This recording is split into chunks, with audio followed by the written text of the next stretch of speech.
I've started to open my mind to understanding and truly believing that there are forces at play that are really trying to f people over.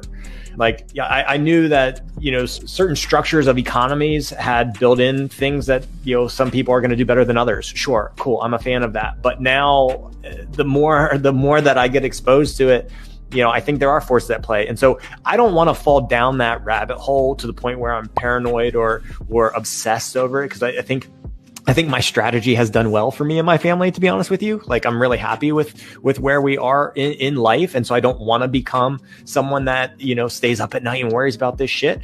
But someone that's in my position, like, what do I have to understand? What are some things that I can do without maybe crossing over that fence and falling down? That may be a rhetorical question. I don't know. Like, I just want to make sure that I'm watching the right things, listening to the right people, and continuing to do what I've done. Because like I said, I still believe that I'm in control of a lot of things in my own ecosystem.